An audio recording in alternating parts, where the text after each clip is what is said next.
కోసము షోల్డర్ నుంచి మిడిల్ కి ఫోల్డింగ్ చేసి ఒక చిన్న డాట్ వేస్తాం అన్నమాట. ఇలాగ మనము బ్యాక్ సైడ్ 2 డాట్స్ వేస్తాము, ఫ్రంట్ సైడ్ కూడా 2 డాట్స్ వేస్తాము. ఈ డాట్ అనేది గ్యాప్ ఒక 1/2 ఇంచ్ ఉంటే చాలు. అంటే మనం ఇలా డబుల్ ఫోల్డింగ్ పెట్టినప్పుడు మధ్యలో ఒక 1/2 ఇంచ్ పెట్టి ఈ చివరిలో వచ్చేసరికి సన్నగా కుట్టుని తేల్ చేసేయాలి. ఓకేనా? స్టార్టింగ్ సన్నగా పట్టుకొని మిడిల్ లో ఒక 1/2 ఇంచ్ గ్యాప్ చేసుకొని మళ్ళీ కిందకి సన్నగా ఇప్పుడు నేను ఎలా అయితే డయాగ్రామ్ గీసాను, మధ్యలో వెడల్పు ఎక్కువ ఉంది కానీ పైన కింద ఎలాగా షార్ప్ గా ఉంది.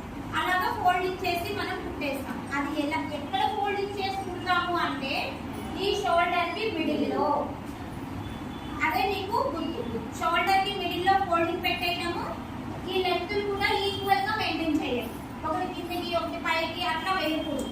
ఈక్వల్ గా మీరు ముందే పీస్ తో మార్కింగ్ పెట్టుకొని ఎంత లెంత్ లో వేస్తున్నాం లేదా టేప్ పెట్టి చూసుకోండి. ఇక్కడ నుంచి ఇక్కడికి ఎంత లెంత్ ఉంది, 3 ఇంచెస్ ఉందా, సేమ్ అట్లా అంతే. బ్యాక్ సైడ్ కూడా అంతే.